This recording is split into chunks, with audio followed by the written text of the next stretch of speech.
Hindi ko kayo kailangan. Hindi ko kailangan ng pera nyo na kahit ano nyo. Trending ngayon sa social media. Ang sagutan nga ni na Poppy Galang at magkapatid na si Tony Fowler at Mama Marie.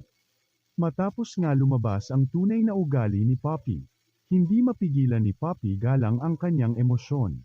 Sa latest episode ng reality show ng Toro Family, ay naglabas na ng sama ng loob si Poppy Galang at hindi nakapagpigil. Dahil lahat na lang umano ng mga galaw niya at lahat ng bagay pati sa anak niya ay pinakikialaman pa umano nila Mommy Oni. Pahayag pa niya na papagod na umano siya. Sagot naman ni Mommy Oni, papayagan naman umano siyang umalis. At wala naman umanong makakapagpigil sa kanya. Nagsimula ang sagutan sa loob ng bahay ng Toro Family.